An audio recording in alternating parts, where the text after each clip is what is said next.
check 2.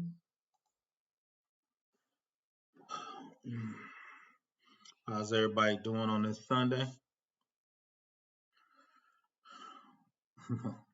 What's up, Helman? How are you doing? What's up, women of Linux? If you still there, I saw you was on super early. Eastern times, I think a little funky sometimes. So, of course, we about to get started. Just checking my little live stream. So, good. Looks like you can hear me.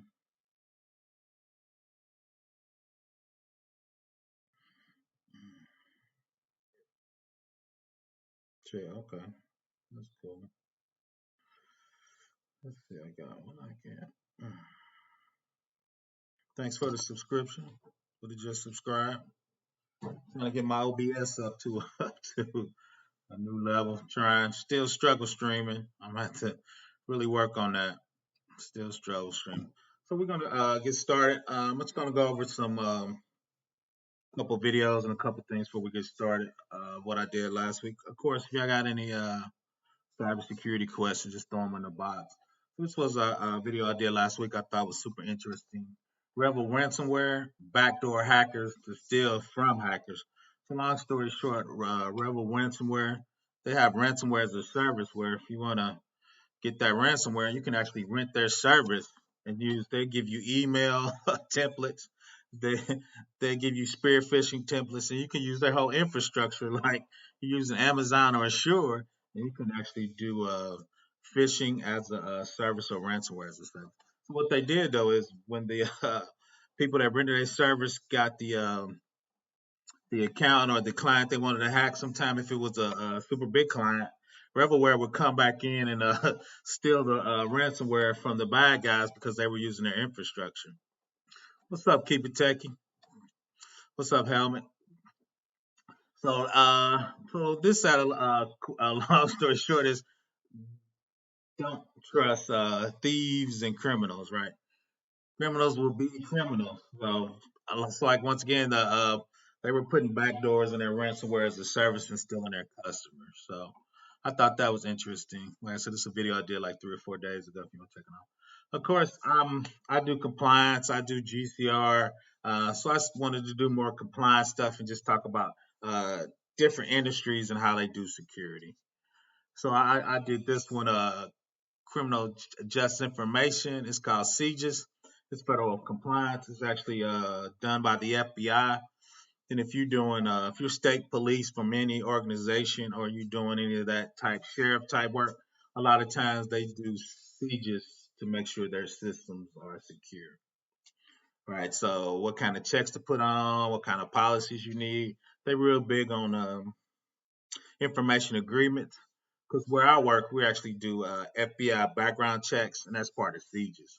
So since we do FBI background checks on some of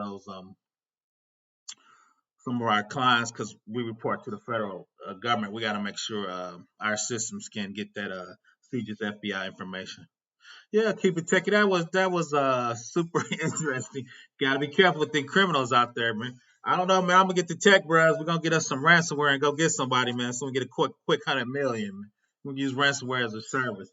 So once again, I'm actually gonna put out my compliance. I think I did CJIS, I did DoD, I did HIPAA. I'm about to do FERPA for education and one more. So I think I'm gonna put all of my compliance stuff in a playlist. So if you're interested in a certain industry or you want to, like I said, drill down and do GRC policies and procedures and disaster recovery, business continuity. Each one of those industries do it a little differently, right? So that'll give you insight on security and, like I said, in domain level, right? Domain is just business knowledge in that level. Like I'm a HIPAA guy. I do a lot of IRS and I do a lot of DoD. Right, so I'm gonna do videos for each one of those, and you can drill down into to those domains if you want to pinpoint a certain industry. This is another one I thought was decent and interesting. The NSA and the CISA, which is huge big government industries for security, right? They put in VPN security tests. All right, how do you lock it down? What encryption they're using? What vendor? And the big deal is make sure you do your updates, right? So I thought it was interesting that the government says, let me give you some VPN tips. So once again, that's a couple. These are all videos I did. So if you want to look back in the archives, like keep it taking. I was real interested in the rebel backdoor, the criminals stealing from criminals. I thought was big. Um, this video I did just talking about privacy certifications. One of my subscribers asked me to do it, so I talked about privacy as personal security, certifications, and money and career make. And I was surprised that I always think of privacy as part of uh, regional data security, right? I usually don't separate those very often, but privacy is so big now with GDPR, and if you do privacy overseas, each country has their own privacy and how you deal with data. GDPR is kind of the biggest one. So when I did my investigation, each state is kind of trying to do their own privacy and try to make their state more secure, right? One up each other. So what does that mean when you talk about privacy? Especially from a security program, right? If you're going to separate that out into a security family, what does that mean for privacy, right? How long do you keep user data? When people tell you to delete your information, do you really have to delete it? When you delete on Facebook, they just mark it as deletes. Then when you sign back up, you get all your same posts, all your same stuff. So theoretically, they didn't really delete you. GDPR said you got to really delete that shit, right? So, so I was drilling down in privacy and personal information. What's up, Tim? How are you doing? What's up, Helmet? What's up, Diamond? Keep it techie. Glad y'all joined me. So I did that once again. I try to look at different certifications, especially too, is what do I need to add to my tools chest to make sure that I'm more valuable, right? So I think my next video I was just thinking about me at 53. Is there ageism in there? Is there other isms? Do I need to move differently at my age? Can you get a couple of younger guys to take me out and do my job? So what level do I need to be at my age to make sure I secure the bag? So I've been thinking about ageism as my birthday comes up. I'm like, ooh, this was Apple Pay and Visa. Uh, Actually, you could do a hack through a locked phone. So a guy actually showed you how to take an Apple locked phone, and if you were doing Visa Tap Pay, they showed you actually how to hack that phone and start sending payments through that iPhone hack payment. So I thought that was another super interesting one. Um, I always think Apple is at the height of security. So they actually walked it. The weird thing is Visa was blaming Apple that their Apple situation wasn't locked down and how you move. So that was another video I did. It's super short. That was like 3 or 4 minutes. I like to do. I call them consumer type cybersecurity stuff for regular people. Right. I know my audience, we're going to get deep into security and how we do it, but I like to do some high level stuff for regular people. So if you got any questions, just shoot it out there. Like I said, we about to start in a second. I like to just kind of go over some high level that give people time to run it. I'm looking into the business of wiping and cleaning and completely. Privacy is very diverse. Yeah, if you look at that, look at DoD degaussing. There's software out there that meets. Of course, I do the federal level. It's gonna write zeros and ones over the disk for 7 times. If you're gonna try to reuse that VM and reuse that disk, it's called degaussing. Look at NIST. NIST walks you through how to actually do that. If you're gonna do it for a business, I would do it at that level to make sure you're doing it. And the other thing too is we ask for our vendors, if you destroy that disk, you got to drill 7 holes in that disk. NIST is pretty precise how they want you to do it. And on top of that, you got to give me an affidavit that tell me you did it. Right. So those are the things you need to look at, Helmet, to make sure that happens. For people that did a lot of crap that's online, that's a good one. No, facts. So think of that. We have eFax kind of working, getting more. Oh, that's facts, Tam. Hopefully that's it. I didn't know if you looked into the federal part of that for your e-waste company. So they have federal software you got to run, especially for degaussing, and that software is actually approved by the feds for that type of work. I do it for federal. I do a lot of state contracts, so we actually talk about that. It's on officials degaussing. If you want to double check that, Tam.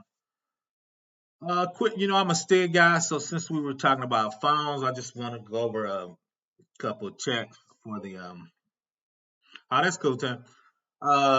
Checks, once again, just Apple. since part of this is we're going to talk about mobile devices and how they move. So since I'm a STIG guy, you can see right there, there's 39, 41 checks for Apple iOS or iPad. If you look at that, so anytime I do anything or I'm doing business or the programs I run or I help people run, I always grab a stick and say, let's do these checks. You see in red, there's two Cat 2s, so I was gonna look at those super quick. They're super simple. Once again, I'm a STIG guy. I'm a federal guy. Um, I probably actually go back to the Fed shortly. So, iPhone and iPad must have the latest available iOS operating system installed. Required security features are not available in some of the earlier versions of that OS. Right? Some simple. Then the second Cat 1 of those. Cat 1s means these vulnerabilities are out in the wild and they're actually getting taken advantage of. So the second part of that is must require a valid password to be successfully entered before the mobile device data is unencrypted, right? So you just can't chew up your phone. 99% of people now are locking their phone. Right. The other thing too is the iTunes and how they actually back your data up. You need to put a password on that and make sure they're encryption. Uh, in this one, once again, we're talking about mobile devices. So I just want to touch on this cloud before we get into the class real quick. I'm usually AWS, but I've been doing a little more work in Azure. So real quick, Azure has conditional access, right? Conditional access says when these combination of things happen in security, this is what I want you to lock it down, right? So the modern security perimeter now extends beyond organization network to include user and device identity. Organizations can utilize these identity signals as part of their access control. So you look on their signals could be are you on the web? What person you are? What devices you are, and how you're using? The decisions you're making are when you go back into Azure, allow full access, increase insurance, allow limited access, remedy risk, or block access altogether. Right. Then the last part of that is enforcement. How are you going to have let Azure lock that down? Right. So this is the last piece, and we're gonna get started. I just want to touch a piece on the cloud because now we're talking about phones, laptops, iPads, right? And your mobile. How do you lock down that infrastructure of you being mobile? Right. Conditional access is a tool used by Azure Director to bring signals together to make decision and enforce organizational policies. Conditional access is the heart of new identity. So real quick, so the signal part, right? Devices are in there. So I can say if you're using a laptop or a phone, what access do I want to give you, right? And I can start pairing those together. If you're using a mobile phone and you're this user, right, and you're using this application, if you're using a mobile phone and you're a person on the floor for like a manufacturing and you're trying to use look at your paycheck, I might block that. Why? Your phone doesn't have the right security. You're not using a secure phone, and you don't have need to know access right at the particular phone, right? So I could start putting together signals for, like I said, devices, users, and to your location.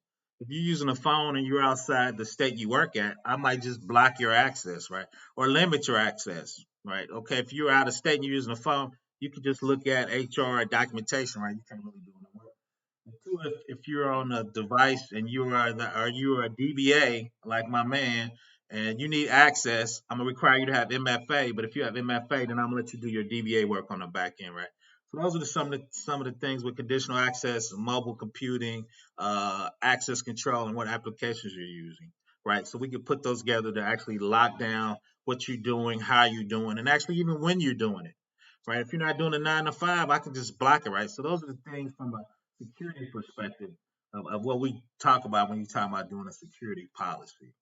So once again, if anybody has any questions, just throw them in the box. I'm gonna roll through the slides, just shoot questions in there. I'll grab them. As long as they're security, we can pivot. They don't have to be on these slides. They don't have to be on the videos I talk about. We can just chop it up about security. Uh, so we're gonna talk about mobile and embedded devices. So, cause we just gonna baby touch on IoT a little bit, right? And how does that work and how that communicates, right? So, type of mobile devices: small form, mobile operating systems, wireless data network interfaces, access to internet, Wi-Fi, or cellular telephony, application apps that can be acquired through different means, local non-removable data storage, data synchronizations with data synchronization data synchronization capabilities with a separate computer or remote server. Right. So there's Dropbox, people dropping stuff in the Dropbox with their phone and their laptops. How does that play from a mobile device standpoint in your infrastructure? I'm old and grumpy. You drop it in Dropbox, you can't be in my infrastructure. I'm blocking Dropbox. Right. Why? Some of it's not at the security level I need. I don't know if they're scanning at the proper level. Right. And remember, I do federal work, so that vendor has to be at a certain level. Right. Tablets is huge. Everybody has a tablet. I got a tablet. I don't use it much because I need glasses. But let's talk about the tablet. Portable computing device, generally larger than a smartphone, often classified by their screen size. Generally lack a built-in keyboard, relies on touch screen, primarily display device with limited user output. Some of the most popular ones are Apple, Google, Android, and Microsoft Windows. Right, those are the big kahunas. Right, that's how it looks like. It's like I said, I actually have a Samsung. They actually threw it in when I bought my phone, which I thought was weird. So, especially when you're talking about from a COVID world, on the go, remote work is king, right? How do we what devices do we let people get into our network? What are we okay, right? So those are the things that are coming to fruition more. All right. So this is the big one: smartphones. Smartphone has all the tools that feature phones that has, but also include an OS that allows run apps and access the internet. A feature phone is a traditional cell phone with limited features as a camera, MP3, ability to send and receive messages, SMS. Consider handheld personal computers because of their ability to run applications. Right, smartphones are here to stay. You have a ton of executives want to use their personal phone or corporate phones, right? So phones are in there, and two is phones are getting really the size of many tablets, right? Phones are because you need the screen space, right, to do that type of work. Wearable technologies, devices that can be instead worn by users instead of carried. Some examples of those are fitness trackers. Smartwatches can serve as accessory to smartphone and view messages. Right, so that's a Fitbit. It's one of my favorite security stories for Fitbit, and you can Google this. It was a government secret base, right? So the the servicemen were running around the secret base, right, to get their exercise in. But they were challenging other bases, right? So the base actually had GPS, so it showed the area that they were running around with, and they posted it. So when people start looking at it, they were like, I think the base was in Turkey. They were like, why are these servicemen running around in Turkey? We never heard of that base, right? So one thing I always tell everybody is if you in security, we check every piece of software that comes in our building. Like if you saying, oh, we got corporate Fitbits, okay, we got to check them. They're tracking. Okay, what we gonna do with it? When should you cut them on? Is it gonna give away our location? Those are the things that cybersecurity. With I kind of loop that, even though it's wearable, that's IoT, right? It's Internet of Things. Because why is it Internet thing? Now we taking our fitness and we posting it on the web because we doing it for challenges. A lot of people are sending it to their doctor and their healthcare provider, right? But when you send it, what type of security they have? Are they as good as you, or they're at your level? So now we got to make sure we look at all devices, even wearable. Like I said, they they showed the super secret base in Europe, right? Because they were just exercising. They wasn't really thinking about it. They were like, oh, let's challenge other people, right? But those are the things as security people we have to keep in mind and make sure we track it. People treat like oh, true. We should treat I treat phones like a desktop. You do show on data spill. You should do a show on data spill. What does it mean and how to recover?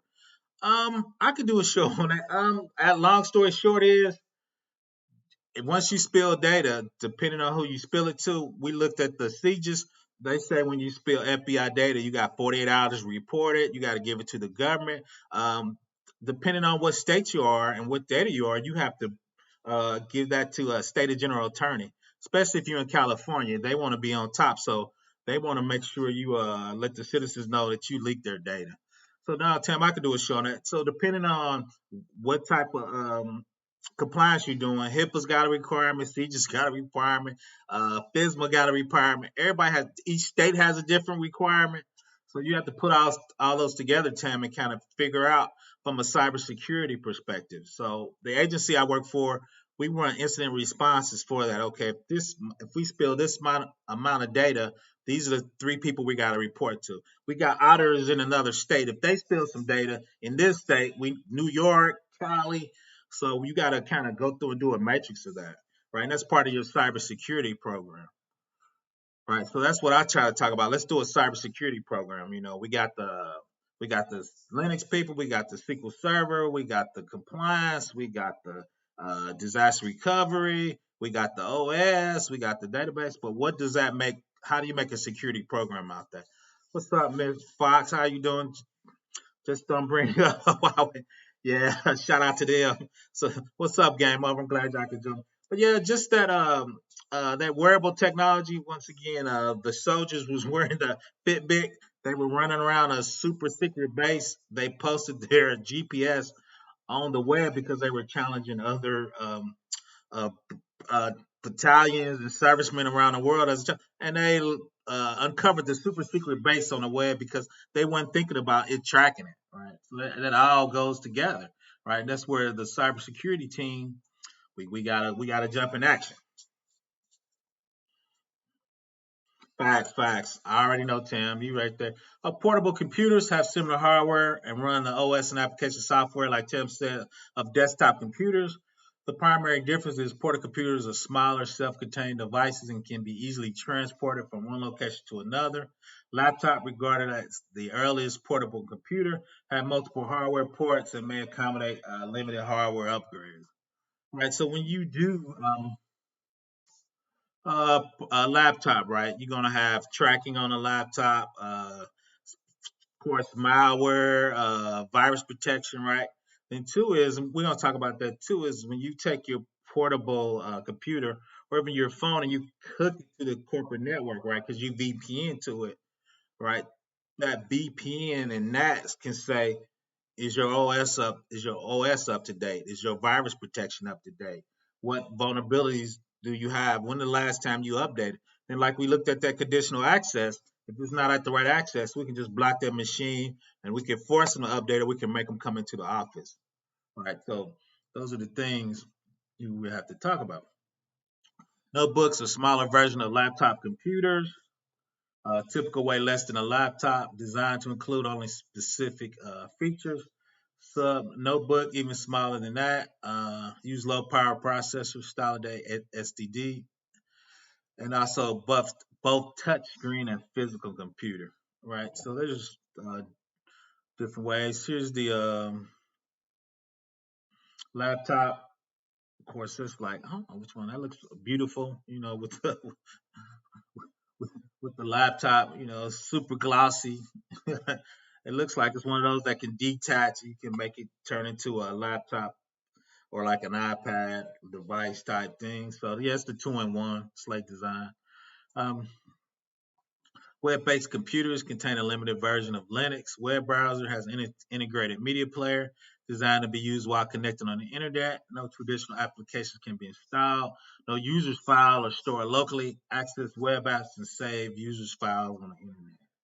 Right. So this is popular with kids in kids' school, right? You get those Google Chrome books, then you hook it up, super light, and everything gets saved to the web. It's super cheap. I think schools were getting them so cheap they were like $50, $60, right? So that's just definitely a good low um, cost alternative, right? Because there were some school districts in super poor locations where the kids, I always call them the babies, didn't have laptops to do their homework, right? So those are definitely low cost options to make that happen. And I think with the ubiquitous connections of internet all over, 5G's happening, you can actually go to Starbucks or anywhere now and jump on somebody's guest network, if you had to, and do some work, right? So that's definitely the positive of that, right? Many mobile devices use Wi-Fi standard connections. Many devices support other types of connectivity, cellular, satellite, infrared, a proprietary wireless network used primarily of sensors and USB connections, right? And Google's coming out with some new ways to do it. AT&T, they're running fiber. They have balloons in Africa to try to get connectivity. So people coming in with different ways to connect.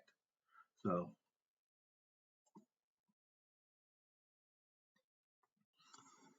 let's see, tracked everywhere.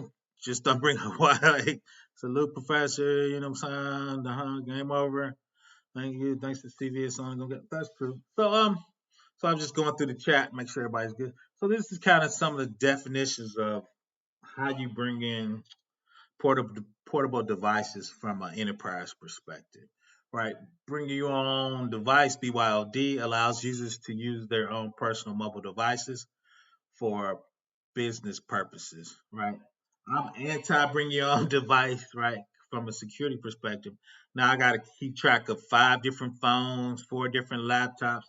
Is our MDM software going to work on it? We're going to touch on MDM. Is our mobile software going to work on that version and that? So I'm kind of against bring your own device. I'm old and grumpy.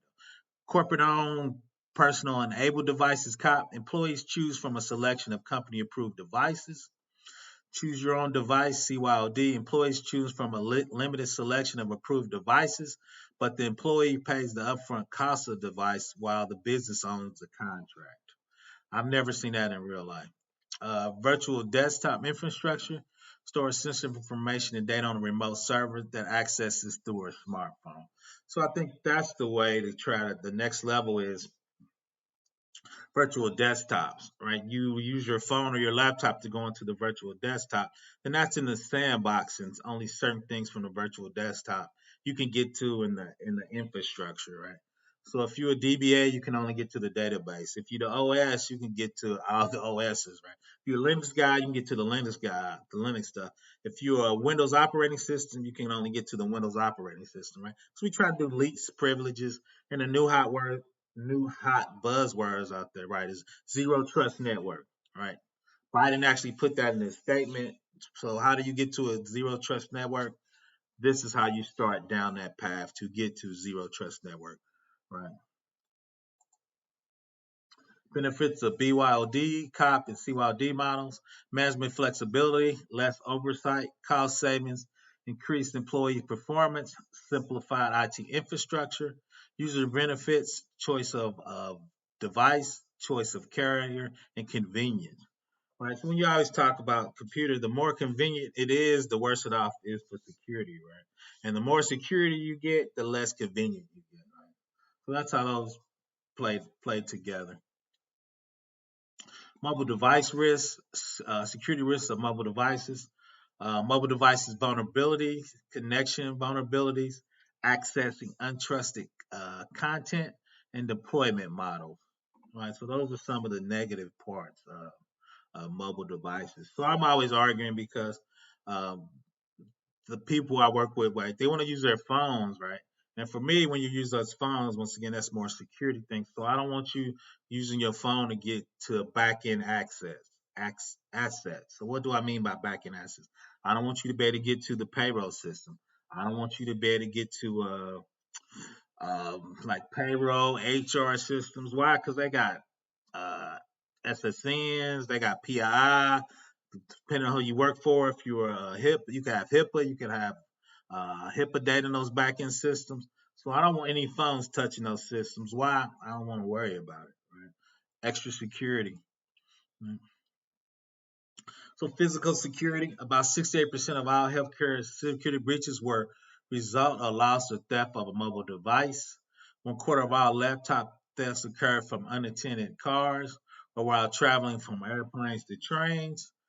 15% occurred in airports and 12% occurred from stolen from restaurants.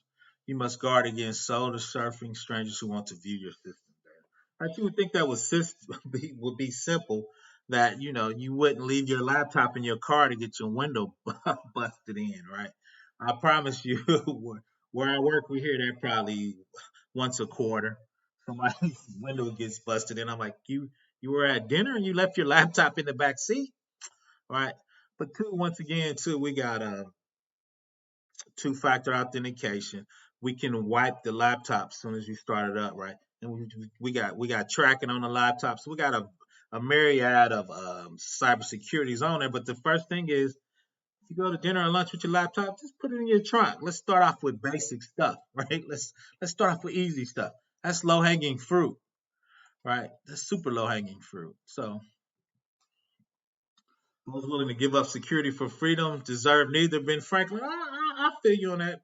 But I always remember when you say that, Gray, is and I'm with you 100%. Is well, that's what I tell people about email. If you don't want government looking to your email, I'm cool, encrypt it.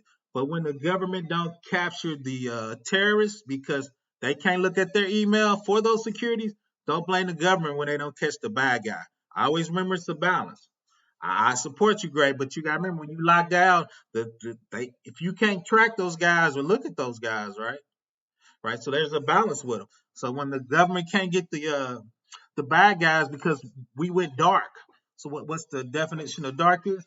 Everything is encrypted now. Everybody's encrypted. The government doesn't have those keys, so they can't do their job. So I'm kind of against the government because they're actually telling those companies now what we need back doors in there to be able to look at that stuff, right? We need back doors to be able to track people as we see fit.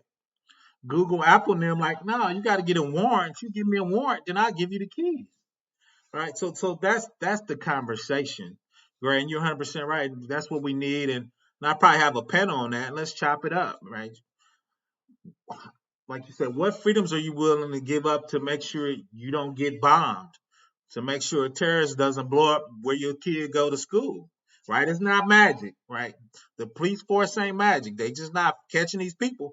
They got to be able to do surveillance. They got to do warrants. They got to do Pfizer, right? They got to do Freedom of Information Act, right? All those are tools for people to find out and capture stuff, right? But some of those films are going to give up. Netropolis, do you ever use the Yuba key? I do as a physical key, if if I'm remembering you right. Um, some of my smaller customers, when they're in Amazon or Azure, I tell them to do, I call it 2.5 factor. Use your password, call your phone. But if you got the physical UBA key, go put in a USB. Why? Those dudes got root on systems. So if your password gets hacked at root, we toast as a company. So those guys, I make have a physical USB drive. Okay, limited firmware update. Apple iOS is closed in proprietary architecture. Users update through iTunes or through over-the-air update called firmware. Google does not create hardware that Android runs on. It's very difficult to distribute security updates to these devices. Many OEMs have modified Android and reluctant to distribute updates that might conflict with their changes. Wireless carrier needs to perform extensive testing. OEMs and wireless carriers are hesitant to distribute a Google operating system. No financial incentive is for updating mobile devices. So that's one of the key. You're welcome, that Travelers. I'm a little anal about that 2.5. Like I said, if you got root access or you got the AWS Azure root key, if any of those things get hacked, you as a companies are toast. So those guys or those people, women that have that level of security, I want to have make them do the physical Uber key. So now I know they gotta steal your password, steal your phone, and steal the Uber key, right? So local tracking, mobile device with global positioning, GPS supports location, the process of identifying geolocation of devices. Mobile devices using location services are increased risk of physical targets. Attackers can determine where users are and plan to steal the mobile device or inflict harm. GPS tagging, adding geographical identification tags to media, also called geotagging. Right. So the cool thing, and we were looking at back in the Azure conditional, I can say, depending on your location, what you can work on in this cloud. Right. Too. So I can say this person is not in the state that they should be in to work on that. Right. So they can't log into the system. right? We just talked about the soldiers. They were using GPS to jog around, right, to keep track of their miles, but it gave them a circle of the super secret base, right? So there, and it was one. I think it was a murder in Asia. The weird part about it is she was a pop star. Somebody was tracking her pictures. They used to be when you took a picture, your geolocation of the picture was actually stamped into the metadata. So a lot of phones took that off now. So for you to do it, you got to leave that metadata on. But she left the metadata on. The other weird thing that happened was that kind of really threw me off is she was on the sixth floor. She took a picture of herself. He looked in. I'm a find out and put that in the description. He looked in her eye retinas. So he could see clearly the other side of the building. So he counted the floors on the other side of the building to figure out what floor she was on. So I mean, that definitely is a way out case, but I just want to make sure we understand that people can track you geolocation when you leave breadcrumbs, right? You left your geolocation on a picture, or you keep checking in and checking out places, right? So if you keep checking in and checking out places, I can easily get your zip code. Because 9 times out of 10, if you gonna eat around your house, or if you just start doing, I went to the get my dry cleaning. People post the weirdest stuff, right? I could start geolocation just by where you check in and out. And two is when you take those pictures, Google's got if you put that that location or that statue or that building, so half the time Google can tell you exactly where that's at, right? So a lot of people don't realize the function of Google now. Unauthorized recording, precaution against unauthorized recording. Do not use webcams in room with private activity. Place a piece of electric tape over the lens of the webcam, not in use. Only permission access to the camera for apps that require it. Yeah, so when your apps come on, it's going to ask you what things can that app use, right? So if your app doesn't need your cam, deny that app. And two is a lot of apps are upgrading their stuff behind the scenes. You don't even know what they're doing is. So, and like I said, I'm a computer nerd, and I go through my apps once a quarter to see what it has access to. Okay, this app, why is this app has access to my camera? Nope. It has access to my microphone. Nope. Right. So that's a quarter review. And you as a company, you as a program should review your infrastructure and your apps, even in your company, once a year to figure out what's going on. Right. So the two is when I talk to people half the time, I believe they're recording me anyway. I'm pessimistic like that. Let's see. Oh yeah, I was telling a friend about stop posting. Oh, yeah, online VP. Facts help me. Been having my tape on my alarm. And yeah, I do that. I do too. Now the cool thing is when you go to conventions, they give you the little thing. You can put the animal over and slide it over. That's a cool little trick that you get now when you go to conventions. Now, anything IT, they usually have them. They don't have to be cybersecurity. They get those little things. You put it over and you can move it or you can close it, right, to be active. Right, so let's talk about connection vulnerabilities. Tethering. A mobile device with an active internet connection can be used to share the connection with other mobile devices through Bluetooth or Wi-Fi. USB on the go. Mobile devices with USB connection can uh, either as a host or peripheral used for external devices connected to a public network.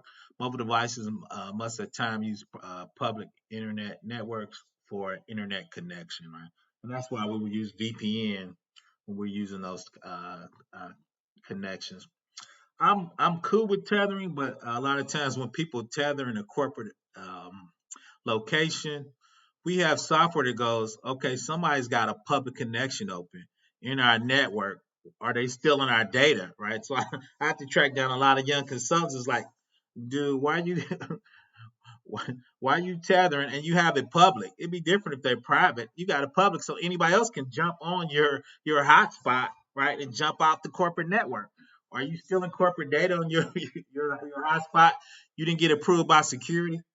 All right, so as an organization and as even as just regular consumers is hotspot. If your stuff's not public, other people can jump on your hotspot, right? So there's things we just have to be mindful of and to think about, right? It's just weird. I just been doing it so long, right? It just kind of I just kind of just pops in my head. Quick response QR code, a matrix or two-dimensional barcode, which can be read by imaging device. Application for these codes include product tracking, item identification, time tracking.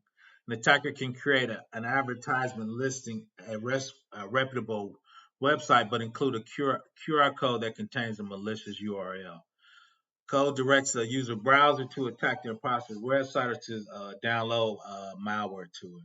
User can circumvent built-in limitation on a smartphone to download from an unauthorized third-party app store called sideloading, called jailbreaking an Apple iOS device and rooting on an Android device, right? So how do you break those, right? How do you?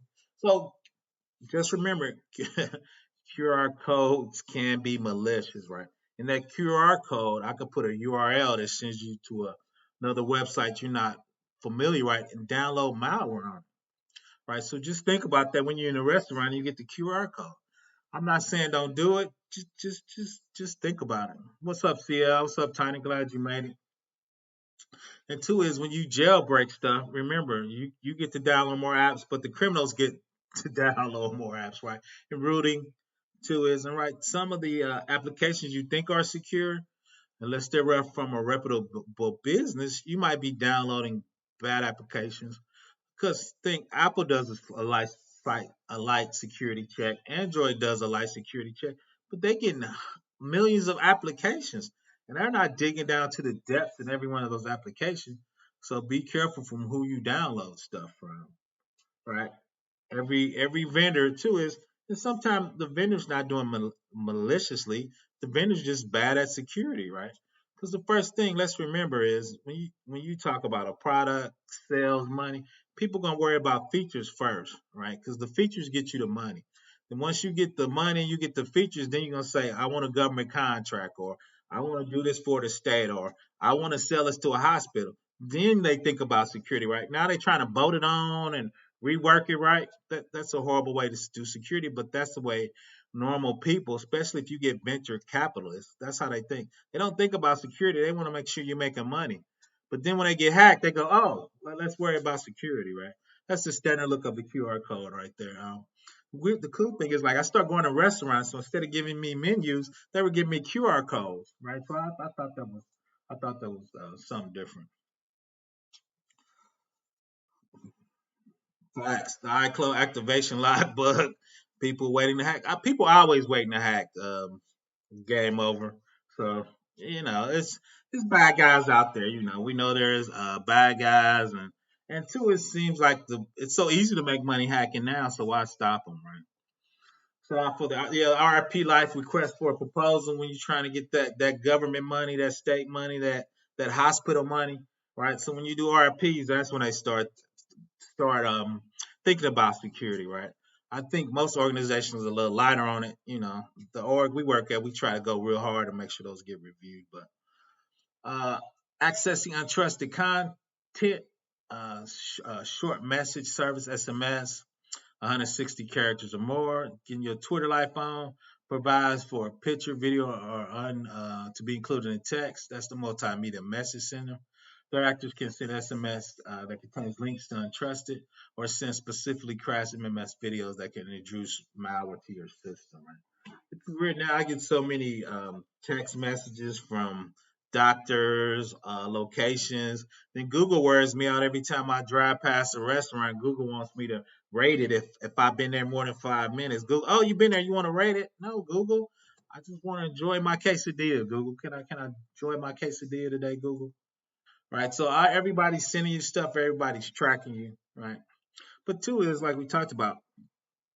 Your data is worth millions of dollars. That's why Facebook make their money. Snapchat, TikTok, all that. Right. That's how they make money selling your data. Right. To companies.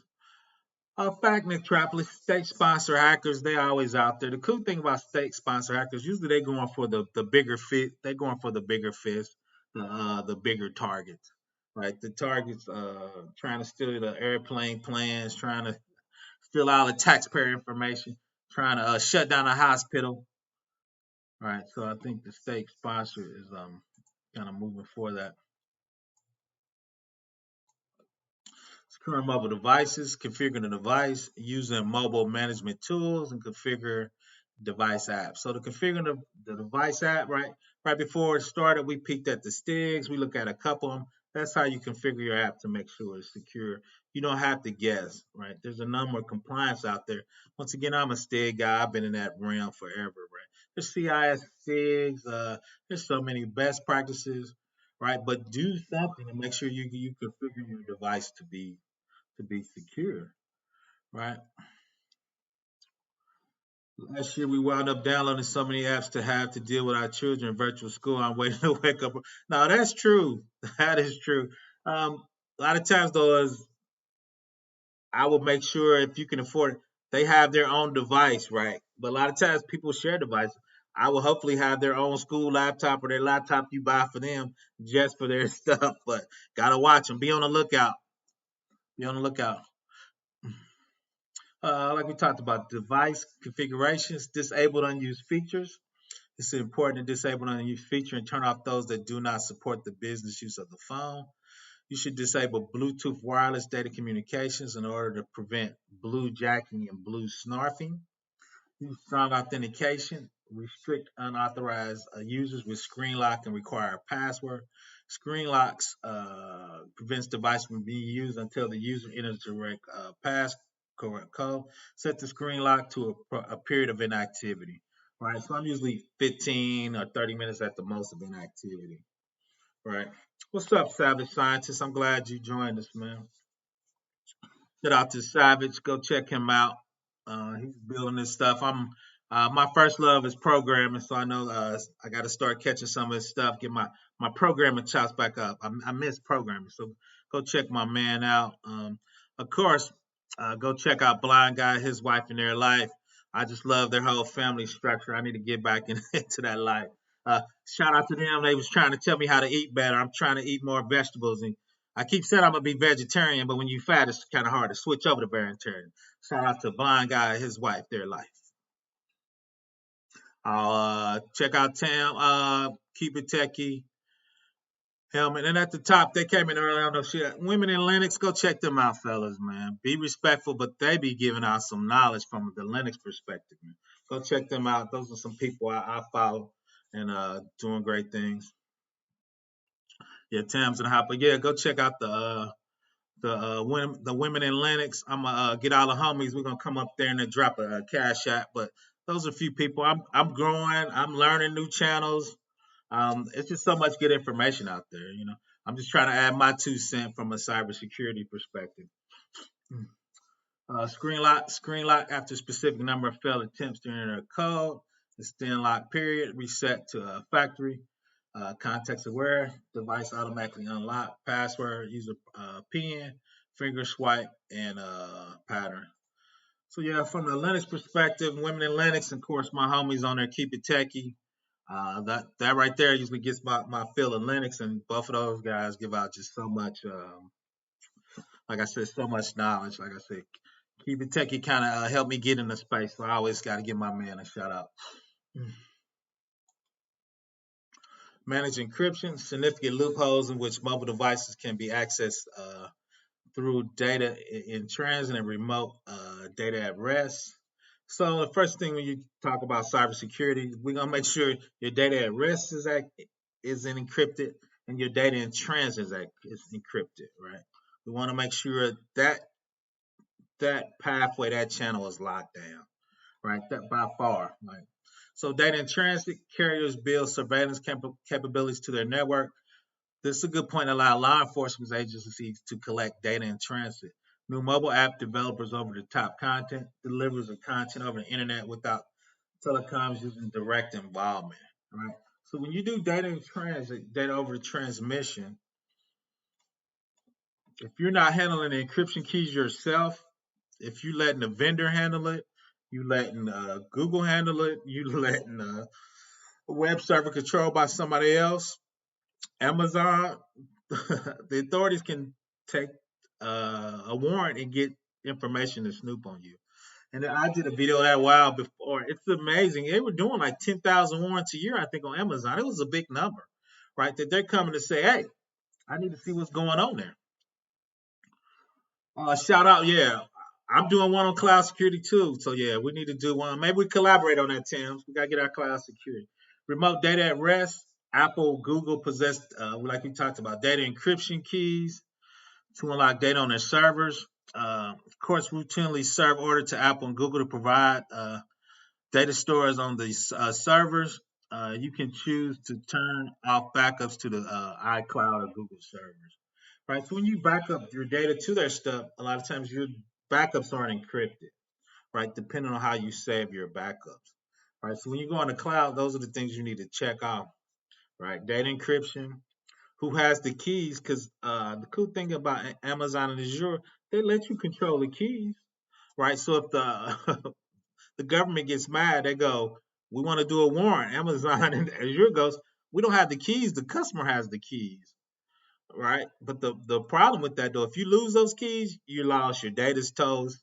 You can't get that back. So I always usually tell people, unless you're sophisticated, let the cloud vendor handle the keys, right? Storage segmentation, separating business data from personal data. Containerization, separating storage and separate business and personal containers. Advantage of storage segmentation helps companies avoid data ownership, privacy issues, and legal concerns regarding user personal data. Allow companies to delete only business data when necessary without touching personal data. Right. So there's some software that helps you do that on the phone, and, we're gonna touch on that. So yeah, Savage, shout out. Yeah, I'm definitely gonna go hard on Amazon. I'm gonna talk about how to set up Amazon from a federal compliance perspective. How do you configure your VPC? How do you configure your backup? How do you configure if you're using software as a service for their database, right? Because remember, it's shared responsibility, right? They got a responsibility, and you got a responsibility. They give you the components to set it up. That doesn't mean you're going to set it up properly and securely, right? 'Cause I think Capital One set up an AWS, but they let their database get direct access from the internet. Somebody took their whole database, right? So just because it's in Amazon or Azure, that doesn't mean you're secure. And I get that a lot. Oh, people say, my company's in Amazon, my company's in Azure, my company's in Google. Okay, that don't mean jack to me. How do you have it configured? What encryption are you using? What ciphers are you using? Are you using zero trust network? How are you, like we were talking about? How do you control how your admins connect, right? Are they VPNing? Are they using YubiKey? Or are they MFAing with their phones, right? Least privilege, what do they have it to, right? It's a whole, it's a whole program, right? Savage, that was crazy, right? And that's a Capital One's $1 billion company. They had crappy security. Enable loss of threat service. You know, we touched on that. Let's drill down into it. To do to reduce the risk of thought of theft or loss. Keep the mobile device out of sight when traveling in a high risk area. Always maintain awareness of your surroundings. When holding the device, use both hands and make sure it's difficult for a theft or snatch. Do not use the device on escalator or near train doors. White or red headphone cards may indicate that you are connected to a expensive device. Slide through like you got Dre Beats. If theft does occur, do not resist or chase the chase the thief. Like don't be no Superman out here. You can dial over a phone. Right? If a device is lost or stolen, several security features can be enabled to locate the phone, device, or limits the damage. If the device is lost or stolen and cannot be located, it may be necessary to perform a remote wiping, which erases sensitive data as soon as it connects to the internet, right? So those are some of the things. Two is enable loss of theft. You can have an alarm. You can do last known location. You can locate it through GPS. You can remote lock it. This one's cool. I always chuckle. Thief picture. If if a thief who enters an incorrect passcode 3 times will have his or her picture taken through the device onboard camera and emailed to the owner. I always think that's interesting. They try 3 times, the phone takes a picture of them and emails it to you, right? So you can have a picture of them. I've never seen that personally set up in the wild. I need to ask a couple big companies I work with to see if we're doing that. Right. So I always think that's cool. Savage Science, yes, I remember that story. Metropolis. Linux versus Microsoft. I'm a Linux guy. I think Microsoft's done a lot towards security. You always gonna have Microsoft desktop, but for me, especially from a back end person, I'm still a Linux guy. But two is Metropolis. I'm old. I came up in Java and Oracle, and I always ran on Linux, and I'm just more comfortable with that security model. So I'm always gonna say Linux. Like I said, that's one of my my um, my biases. I'm always gonna go Linux, and I'm always gonna go Oracle from a big database perspective, right? So I agree. A lot of disaster recovery stuff is in all facts on that. Uh, Damn device that sucks and does a disservice. You should get that before that. True.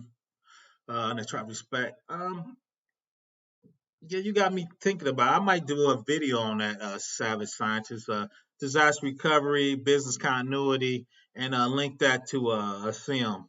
Um, Why would I link that to a sim is a lot of times when we go to disaster recovery, either we got hacked or something happened to make us roll over to our disaster recovery site. So if we got hacked, I need to look in the logs to make sure I'm logging all the appropriate events I need to log, tracking who I need to track, and especially from a admin or a privileged account, our power users, right? Because our power users have uh, way more access than they need, or even that they have access to the good stuff, the XSNs, the federal tax, the HIPAA, the Federal Reserve. Those people have access to those, right?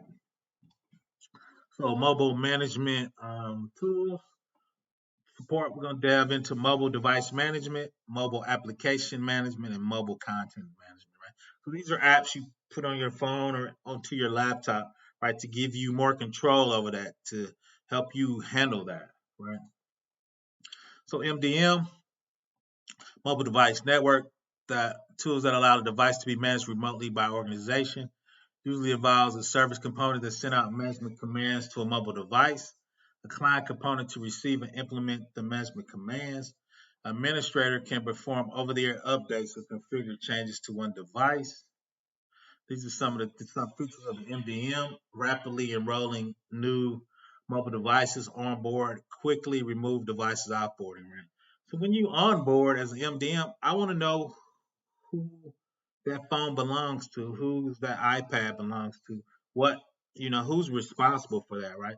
So if that device gets stolen, right, who's responsible for letting us know, and when do we need to wipe it, right? Because if I fire you, I need to know they had that phone, they had that iPad, they had this laptop, right? They had this access, right? All that MDM helps you keep track of that information.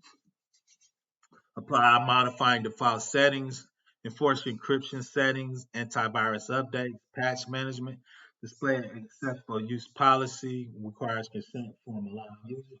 So yeah, so when you go into certain devices, into corporate networks or business network, I need this contract to come up because I need you to accept it. Because if something happens, I got to make sure legally you can't you can't sue us, right? So I'm sure everybody's seen them. Discover device access enterprise system, approve or quarantine new mobile devices, distribute public and corporate apps, securely share, update, and document corporate policies, detect and restrict jailbreaking and rooted devices. So the MDM can say, okay, this is jailbreak or rooted. Don't let this device touch our corporate network. Why? It can download any app, right? I don't know what this person's download. Theoretically, I should be okay because I have virus protection, but still I would block it, right?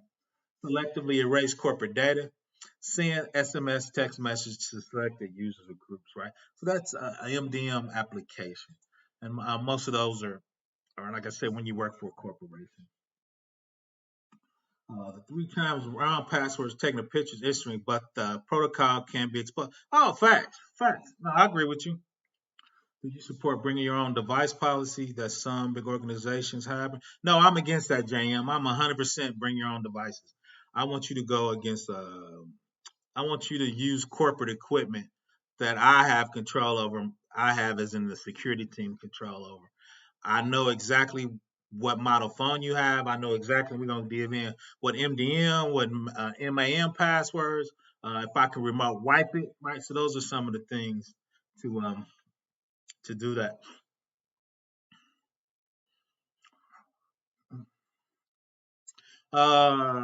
Let's see. Somebody said hi on. Uh, Tobias on the three times a lot of times is what a lot of companies do because they want to oh, let's see what's if you enter 3-1 password and allow the system to take a pic, you allow the application access to your phone or remote devices, right? Because you at least gave them access to take the picture. But even to dovetail what Savage said on a lot of times is we don't want to put in tickets to unlock phones. So when you do 2 times or 3 times, if you wait 2 or 3 hours, it usually unlocks your phone, right? So it keeps giving you time. Right? Now it keeps doubling. The first time you get an hour, the second time it gets 3 hours, 4 hours, 5 hours, right? So, but you can. So you usually don't get three. I'm a steer guy, so when you lock it 3 times, you got to put a ticket in to the help desk, right? So the help desk is gonna ask you 3 or 4 questions, right, to make sure you are who you say you are before we unlock the phone. Do you support device policies at some? Oh yeah, I'm a big device guy. Uh, Jam. So we're gonna have we're going to MDM, the MAM. Uh, at the first I had conditional access. So when you take your phone or your laptop and connect to the corporate network, it's gonna look at your IP address. It's gonna look at your documents. Is going to look at your location. It's going to look at what work you do. That's what you get from big corporations, JM. So I'm about that big federal life, and I'm fat. It pays me well, JM. So I'm all about that corporate life, man. Blind guy, his wife, and they're like, so the MDM is additional while the defense because I don't think Capital One had that. No, it's additional. Actually, we're going to talk about two. It's going to be the MDM and the MAM, and they work together.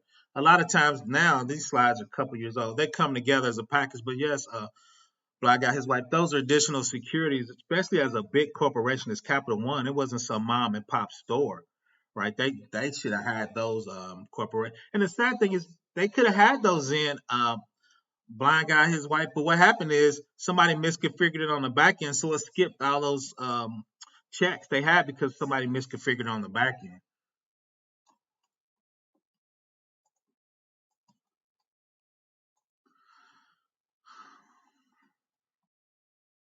All facts, all about encryption, all about encryption. Content management used to support the creation and editing of modification of digital content by multiple employees.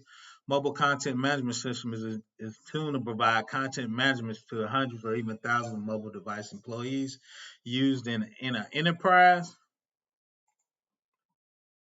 Mobile device application security. Apps on devices should be also secure. Apps can require that the users provide authentication, such as a passcode, before access is granted. MDN support. Application whitelisting ensures only pre-approved apps can run on the device. Geofencing uses the device GPS to define the geographical boundaries where the apps can be used. So those are two huge things. So application whitelisting ensures only pre-approved apps can run on the device.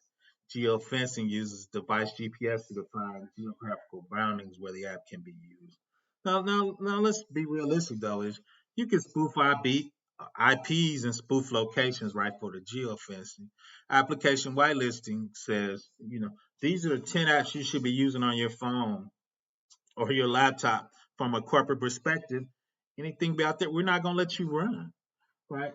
So now theoretically, you can uh, make your fake application look like the application on the whitelist, but once again, it takes work, right? It takes a certain level of skill, right? Well, let's be crystal clear to everybody on here, right? No computer system is 100% secure. Why? Money's not infinite, right? We taking our resources, we harden certain things, we bind certain things. We got VPN, like Savage. We got encryption at transit. We got encryption at rest, right? We got all that, but we had Casillas and Solar Winds. They took the government out, right? So we have to realize there's a certain risk of doing business, even with security, right? Hopefully, the more security you have, the less risk, right? So how do you transfer that risk? People buy cybersecurity insurance, right? Like you got insurance on your car, right? Savage scientists probably be driving savagely out there, right? But if he hits somebody, he transfer the risk because he has cybersecurity, all right? Tam, I'm sure, has the big 5-bedroom house. She's living comfortably, right? She's got it secure. She got locked, but if somebody breaks in her house and happen to get her, cut her system or do something crazy, she got insurance on her house, right? She got insurance on her goods. She got fire insurance, right? So you got part of that is transferring risk and security, right? You could drive 30 miles an hour, but that don't mean ain't nobody gonna run into you, right? You can have your seatbelt on. Oh my God, Savage, now I feel bad. Savage Scientist said he had a wreck last week. Hope your insurance was up to great, man. Now I feel bad, Savage. But nah, but that's part of it. And we talked about that. We talked about that's why you have risk to transfer, right? When you do that. Oh, shout out to Pegasus, right? That was out there, one of the biggest thing, you know. He's also talking about. Oh, true. That's a good point, right? Misconfiguration. It could be default settings that you never change, or you could misconfigure it altogether. Or two is you could have got an update that changed one of your configurations that you wasn't even ready for, right? So misconfiguration comes in a ton of ways. But once again, hopefully, like we talked about, we have layers security to help us, combat that. So if we don't have encryption here, we got encryption at rest, right? Or this person got their password hacked, but they were only having least privilege, so they couldn't get to the back end, right? So security is an onion. So hopefully you have layers and layers and layers of. But if it fails, we get some cybersecurity to back us up, right? Get some cybersecurity to back us up. So because I always remember, security is expensive, right? And money's not infinite, so nothing's gonna be 100% secure, right? But Professor Hudson, now I feel bad. Shut up. I hope you're all right, Savage. I broke my goal is to replace my car. I hope it gets better. Tim, I'm a broke college student staying in my mom's basement in the corner. It's all right, Tim. You got a bright future, though. You got a bright future. I see you. I see you making moves, Tim. You got a bright future. Embedded systems, Internet of Things, growing trends, add capabilities that devices never had computers before. These include embedded systems, the Internet of Things. The other bad part about Internet of Things is I don't think my refrigerator needs to be connected to the internet to tell me I need to buy some eggs, right? Because now I can hack my house, through my refrigerator. So for those who don't know, I'm a college professor in real life. So I always ask them, right? A student had Nest thermostat connected to the internet. They loved it, right? I said, what if I hacked into your Nest and I cut your heat on 120, whatever has come. I got to 120 and I locked you out. So what are you gonna do, right? So the two things gonna happen to your house. The best thing's gonna happen to the house is you got a high heat bill till you get there and cut it off. The worst thing is I could set your house on fire, right? So when people connect things to the internet, you need to think that through, right? Of why you're doing it and what you should do, right? I love the ADT commercial. You can unlock your house from your phone. What if I hack your phone or hack your house? Can I unlock your house from my phone? Right? So we need to think through some of it. And two is, granted, I'm old, grumpy. I don't want to use all of new technology. I just want people to think through it, right? Just think through it. If you accept that risk, say, oh, I'm cool with the thermostat. I thought about it. I'm keeping it up to date. I know the risk I'm accepting, right? From a security, from all those things that you're connecting, there's a risk of level, even from commercial setting, that you should be taking in, right? Somebody broadsided me at a low impact and totaled my vehicle, but everything is transfer risk. Shout out, like, yeah. So that's part of that cybersecurity now too. Is like a lot of people been in car accidents. I wish nobody that, but you want car insurance because you're transferring risk. Because if you don't transfer risk, now what? You're responsible for your own car payments. And two is depending on if they hit and run, you could be responsible maybe for some of your medical bills.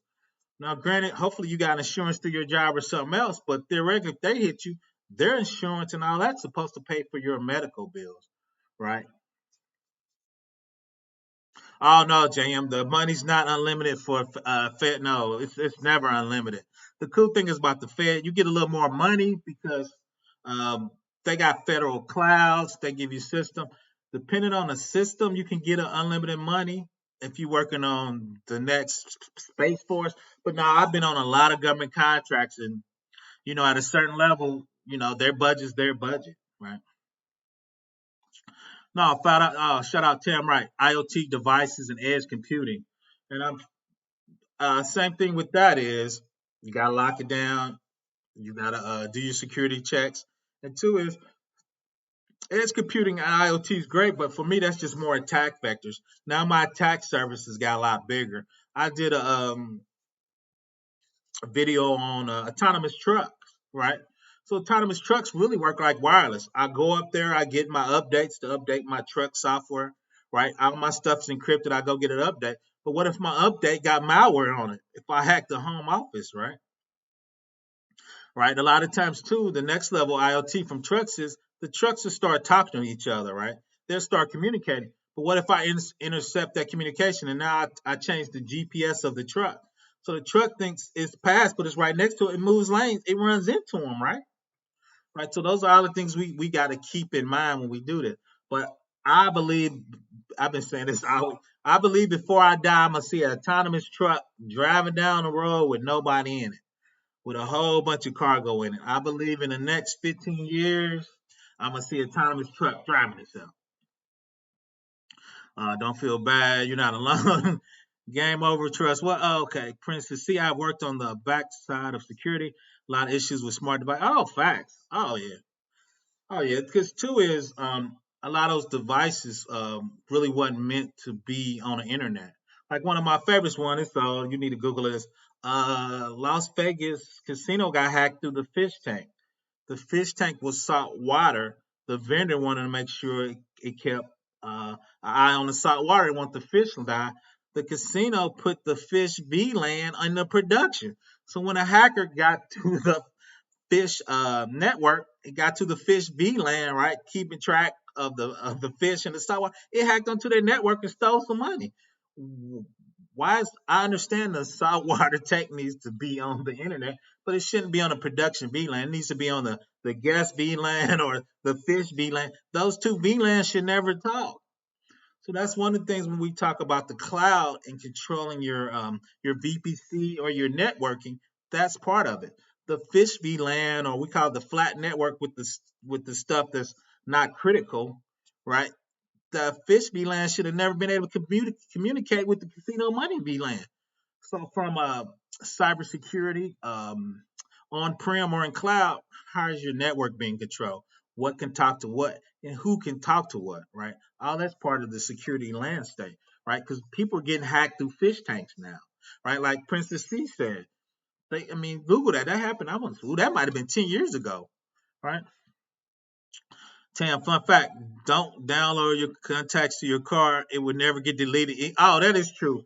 That's things that is true. I read that. So when you download stuff to your car and it uploads, I don't think they ever meant that to erase. So whoever buys your car next, it's gonna have your contacts in it.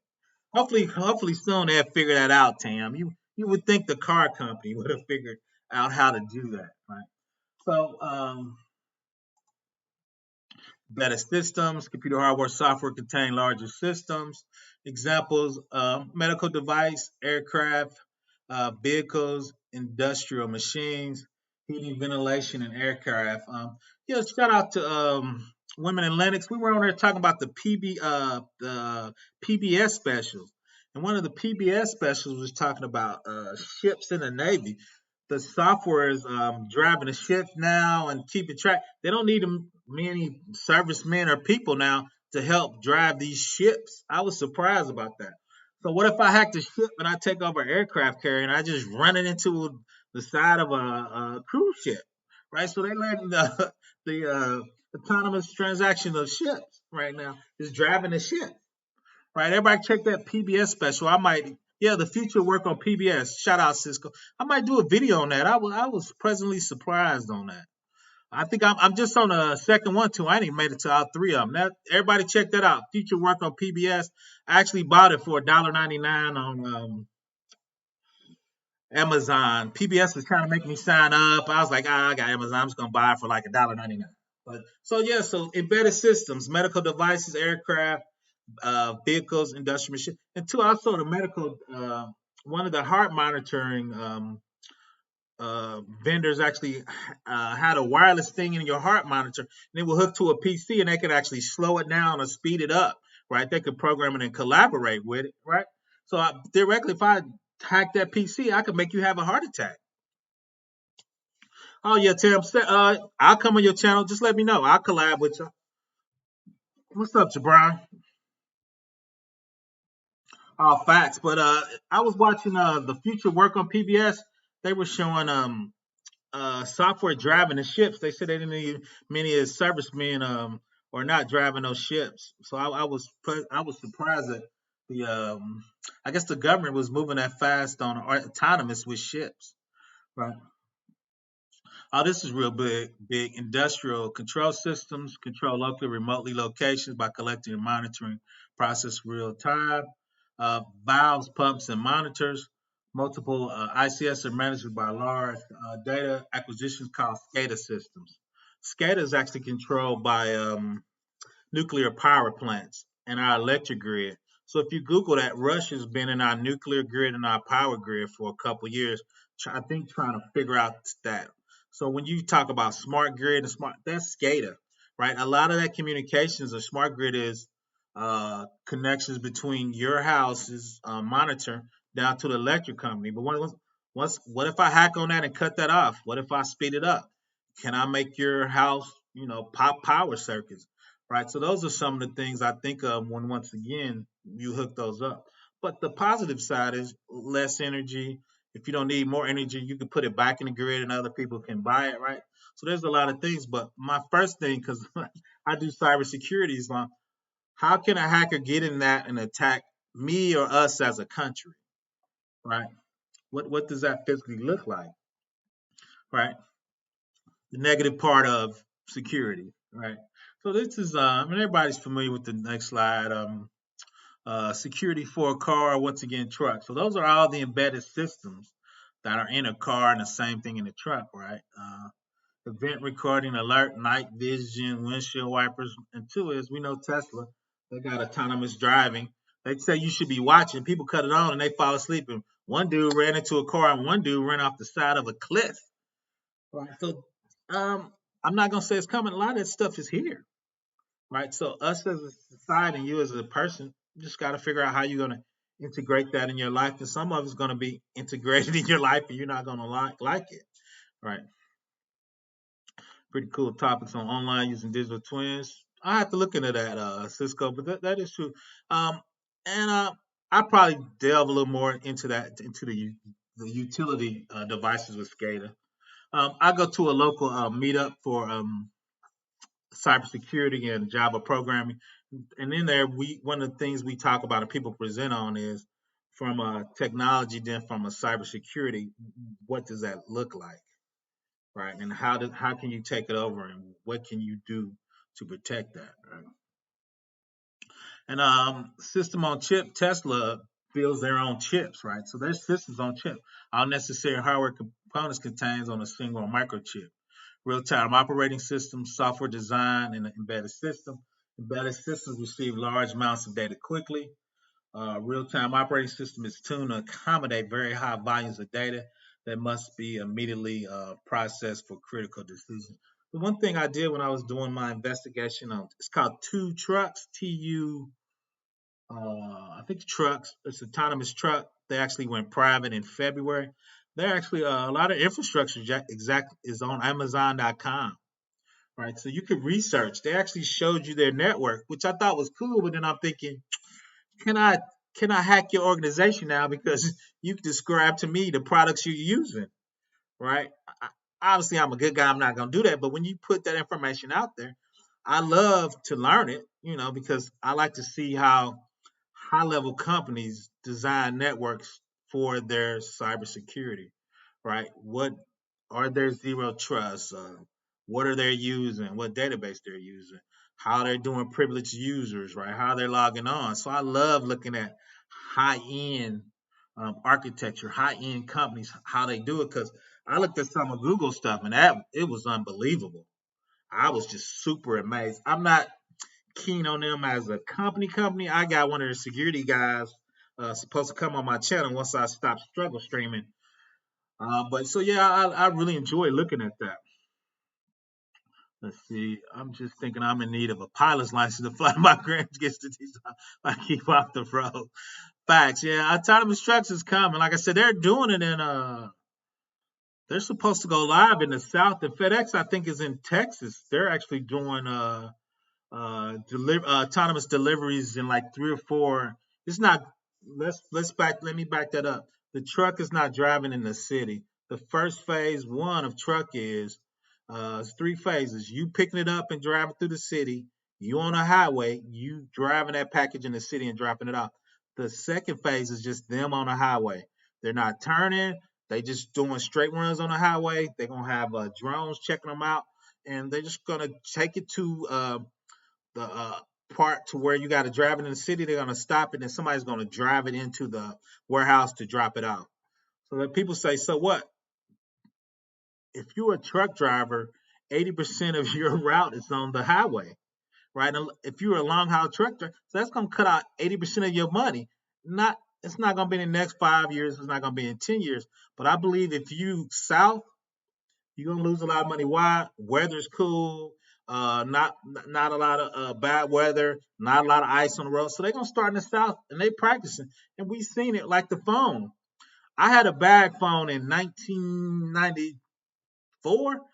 Now the phone didn't, now the phone's so so much better, so complicated apps. So that technology is gonna get better and better.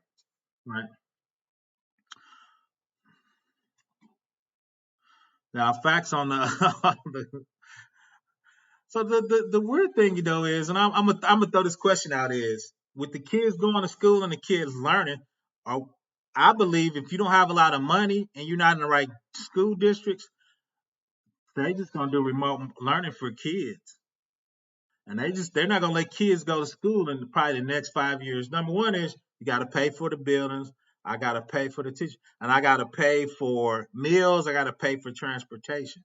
So unless you're in a school district with big money and big sports, I think if you're in a rural area and you're in the hood and your people are struggling with cost and meals, our kids in the next 5 years gonna be from those areas gonna be taught remote.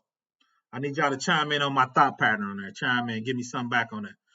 Timco just started doing manless meter readings from office. Facts, game over. That lets you know. Drone pilot for construction. Facts on the drones. Facts on that. I like touch. I don't like that cars now have touch screens and no buttons. Yeah, it took me forever to figure out how to type on an iPad because you just typing on glass. I need a button. It took me forever to figure out, and I still struggle just typing on glass. I need the spring. Huge in Texas for drones for inspecting. What? Oh, facts. Yeah, that's. Oh, in fact, Jim, I appreciate that. That traffic. This is one thing that needs a touchscreen like that. The microwave touchscreens ran by automotive codes, Linux. Facts, 100%.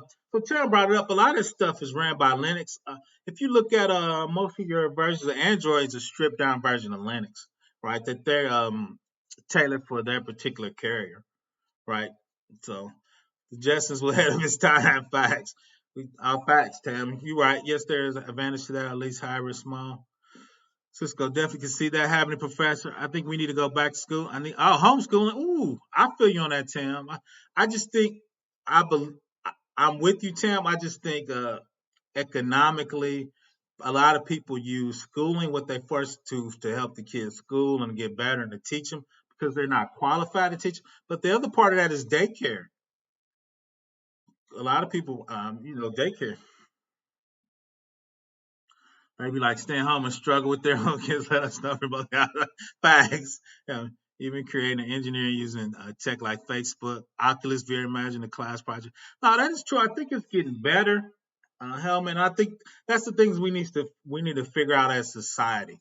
How does schooling kids should work? What's the best way to do that? And two is should it be a hybrid thing, right? So I'm about 18 rebooting Windows. So I did facts. A lot of people don't know that most ATMs, there are specialized versions of Windows 7 Cisco, but they are Windows 7. They are bad for that. Yeah, I did know that ATMs are Windows 7. I knew that about 3 or 4 years ago. I was hoping they upgraded now, but I did know that. So let's get the rest of these slides. We rolling downhill. Internet of Things, that what we talking about. Connect any device to the internet. Wearable, like we talked about, thermostat, washing machine. It's a body of network, close proximity. This is a good slide, and we kind of talked about that. And it's a good thing for IoT sort of thing. So your doctor, it could take your EKG, your vision, your blood pressure, your glucose, and it could send it to your doctor if you were having problems. It could send it to your husband if you have a parent that's older and you want to keep track of your numbers. So a lot of that you can do a lot of that. But two is the negative side of that is if I'm an insurance company and I hack your vitals, can I charge you more insurance now because I know what your glucose is now? When you first did a policy, I know what that was, but now I know what that is. I can get an uplink every day, right? So now I can track you. That's a good point. Hopefully Starlink will do that. Yeah, and I think it will. I think one reason that's why they're doing it, right? Because they going to start pushing people to do schooling at home, doing a lot of remote work at home, right? Especially in the rural area. True, Helmet, 5G would boost this virtual level. No, I agree. It's going to be interesting to see the speed you get with 5G and the applications you can develop. So one thing I talked about with Women in Linux and some other people, Helmet, is we should be able to get an incubator and come up with projects and have the incubator fund it. The incubator does it. Then if something hits, you can sell it commercially. Or a lot of times people don't realize I did work in Silicon Valley is most companies down there get bought up before they even go public. Like Azure might need some AWS. If they see your product and they like it, and they see it, in beta and they like it, they might give you $10 million to add it to their product, right? Because they don't have that feature covered. That's why you came up with that product, right? So there's a lot of ways to do that, right? And shout out to the Tam says she working on a private equity fund. Uh, I know y'all talk about that a lot. Y'all talk about that a lot on your channel, accredited investor. So no, that's definitely the way to go. Thanks, game over. Thanks. um, so the other thing, autonomous body sensors introduce actuaries in addition to sensors to immediate effect can be made to the human body. Can be expanded the use of functional electronic stimulation to restore sensation, mobilities, functional purpose with paralyzed limbs and organs. Right. So when you put um, technology with the medical field, what can you do for paralyzed people? What can you do for brain functions, right? We know very little bit about a brain as a society, right? So a lot of that, part of that is artificial intelligence, right? That's what I studied in undergrad, neural networks. How does neural networks, from a computer standpoint, right? Your body puts chemicals with that, right, to even make it quicker, right? But now with the power of computers and the speed of it, and now you can spin up 1,000 VMs on Azure and AWS in a matter of minutes and have them take pieces of a complex problem. Right now, what does that look like in the new world, right? For artificial intelligence, machine learning, right, and complex calculation, right? What can you think of to do? Like I said, and how that really going to work?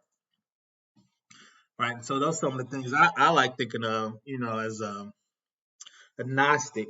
Right. Gnostic is just a fancy word. Is I like to learn. Right. And what's the guy from Steve Jobs calls himself a futurist. Right. Tony Starks calls himself a futurist. Right. What can you create? What can you think of to that's going to happen in the future? Right. We're seeing bits and pieces of it now. Right. And it's coming together. Right. Because now you got the speed of computers, 5G, robotics. I mean, you've seen the new robot. I mean, it's doing flips now, and it was it was doing all kind of things they got the robot doing. So what is that going to be like in the next 20 years, right? What are the security implications? But we talked about it. But let's hit the slide. Reason why IoT embedded system devices are vulnerable. Most IoT vendors are concerned with making products as inexpensive as possible, leaving out security protections. Devices that do have security capabilities may have notoriously weak security.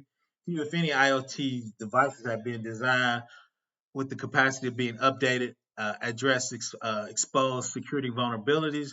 Like, how do you update a heart monitor, right? So, how do you update something that's been in your car, right? So, you got to get those wireless updates. How do you make that happen? IoT embedded systems can receive patches, often seeing long gaps between discovery of vulnerability and the patch applied. There's several initiatives underway to address security vulnerabilities in IoT and embedded systems, right? So, so that's, let's see what's in there. No, you were talking open source projects. I'm, Tam, I'm not. They don't have to be open source projects.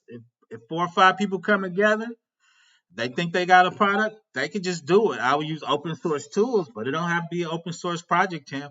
If they think they got the next Twitter or Snapchat, or they can just fund it themselves and do it. A lot of people are actually going to GoFundMe to program technology projects, and they would give people a cut of the profits if the product ever hit big. Helmet, yeah, I see your product. They see potential tempting while attempting scooping. If there's your product and they see potential, oh yeah, potential, yeah, well, we'll definitely scoop it up. What are what are you all favorite resources to stay up to date with and for research? Princess, I actually have to think about that. To be honest, I have so many favorites now. I have to think about that. Companies want to buy Facebook at its buzz and gaining momentum, so you're right, will come to buy or Minecraft or whatever. Yeah, that the weird thing though is I'm getting too old because if somebody would have pitched me Snapchat, I would have said that's the stupidest thing ever, man. I'm gonna do a face, I'm gonna do the ears, I'm gonna do the tongue. That'll never make no money, man. Snapchat's $1 billion idea, man. So, so I think too is, uh, I think young people did look at it differently, and there's products and there's different ways to make money. Because if somebody would pitch me Snapchat, I'd be like, oh, that ain't gonna never make no money. That ain't no good idea. That's $1 billion idea, man. So there's just a ton of ways to make money. And two is not even that product. I mentioned that, but like I said, we all talk about it. Cyber scientists, women in Linux, everybody's on there. There's money to make in IT, right? There's a ton of money to make in IT. Just spinning up the infrastructure and helping companies do that, right? There's easily 6 figures to be made in that realm. It's easy to get it, right? So my job is to help people get into cybersecurity, right? So then when people come to me and ask me certain questions, they say, "What about Linux?" I say, "Go check Women in Linux out. Check out my man Keep It Techie, right? Because there's just so many projects and skills out there. I try to stay in my lane. I'm federal compliance security, right? I, I've, I've seen so many other good channels and so many other good people. And the crazy thing is, people want to help you, right? If you're respectful, and sometimes people, Tam laugh, are busy, but they'll come back with you, right? Right. So, like I said, so my job too, especially as OG, is to help people as they can. Tam came on. She said, "Let's do something collab on her channel." I want to support Women Linux, so she got me. She give me a couple days. I'm gonna make myself available. Princess C's up and coming. I see her, getting on her grind. Whatever she needs from me from a cybersecurity perspective. If I can't do it, I know now a couple hundred people I can send her to on the net, right?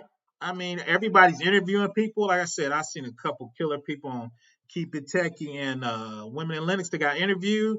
They put their LinkedIn in there. Hell, I might reach out to them, man. I'm old. I might need a job in a second. So there's just so many resources out there. So me as an OG, like I said, Women in Linux, they asked me to come on and can you teach a course? I got you. I'm gonna come up with a 10 slide course. I'm gonna run it by them, make sure they're cool. So I want to help people that's on the platform doing things, because I'm about to make a serious comment. We talked about it actually on Women in Linux. Black men don't live past 62 or 63. I'm 53, so I got about a good 10 years left. So I'm trying to help y'all help yourself. So reach out to me, like I said. If you want to interview me, I got you. Like I said, I'm going to do some stuff, of course, with Keep It Tech, and I'm definitely going to do stuff with Women in Linux. We definitely going to collab. I'm sure I'm going to get an interview on them, and we're just going to do some stuff together, too. And two is, I'm not trying to be, oh, yeah, Steve was good. I'm, there's too much YouTube money out here. Even if I get monetized, even if I don't, I'm not trying to hog it out. I want to make sure everybody eat. I want to make sure everybody get it, right? So if you intervene me can help you get it, I want to help, right? If you want to reach out to me, I'm OG. I want to help. Like I said, I'm at a point too is I'm like an old dog, man. I'm trying to get my cloud on, but it's it's hard to take all the information on there. So I'm cybersecurity, I'm federal. That's what I lean on. But like I said, I'm gonna be on a bunch of channels, helping people out, making sure they're cool. That's what I'm trying to help the YouTube does. Shout out to Kareem. I got to get him online. I still struggle streaming. I'm supposed to upgrade here. One of the things are just links, and you don't have to get up. Oh, that's true, Helmet. Like I said, I'm bringing my people. And a lot of them, I laugh. I interviewed a guy with me. He's cool, the white guy. One of my subs called him a gatekeeper. So I had to explain to him what that means. But I want to interview those guys so they can hear from you, and we can tell them what our concerns is, right, with gatekeeping. Because I worked with those guys for 10 years, so I can talk to them about gatekeeping. What does that mean? Let's let more people in. Don't be elitist. Everybody don't need a degree to get into the game, right? So my job is to bring those people on and communicate with those people and help them kind of understand. They might not change, but I want y'all to meet the gatekeepers, and I want the gatekeepers to meet y'all, because I've been in business. I got some CIOs coming on, some CISOs coming on, directors of compliance coming on. Some of them are white, some are black, but you can talk to them and you can ask them, why do you need a degree? Degree's overrated. And I'm whispering in their ear in the back end. I'm pulling their coattails like, I think this person's got the skills. We can need to give them a try, right? I met people with PhDs I don't think can program out the paper bag. So, I mean, just because you got a degree don't mean you know everything. And I met a guy that was self-taught I thought was bad as hell in programming. So I think both sides of that. So, oh, yeah, of course. Uh, Blind Guy and His Wife. You go to my community tab. It's Professor Black Ops, one word. You look on community tab, my at gmail.com. Just shoot me an email. I'm I'm gonna get your boys interviewing me before the billions. We setting up something. So no, but yeah, you could definitely no. Like, I would love to come on your channel, man. Y'all got a well-rounded channel. I'm trying to eat better, Blind Guy, his wife, man. I got to get in better shape, man. I'm trying to get to this at least 75. Like, welcome to the gatekeepers. Maybe that's what I should name a segment game over. I like that. But that's it. Unless y'all got any more questions, like I said, I'm definitely gonna be collabing with a lot of people, especially women in Linux. Go check them out. I'm definitely gonna be on their show. I'm like I said, we're gonna collab definitely with them. They doing some great things. Like I said, Keep It Techie, Black Heights. There's just so many guys on here. Tech G. That's something, and everybody has their own different disciplines too. So and that's cool. So that's all I got, man. I'm glad everybody came out on a Sunday. I'm always surprised when I get 20, 22 people on a Sunday not watching football. I was presently surprised. So, but yeah, just reach out to me, Professor Black Ops. All one word. Does the class then use and a lot of embedded devices and their agents? Can you name some? I don't. I have to do some research on that, Jam. Off the top of my head, I don't know. I'm guessing they do, but I don't know off the top of my head. I would actually have to do some investigation on that. I appreciate that, Tim. I'm trying to follow y'all lead, man. Y'all putting it down, man. Old man trying to keep up with y'all. So, Tim, I appreciate it. That's I appreciate it. Game over. That's it. Everybody have a nice weekend. Hope your football team. Once again, Professor Black Ops at gmail.com. I think we got 7 more weeks of class of this, so I'm gonna continue to do it. So let me know. Everybody have a great weekend.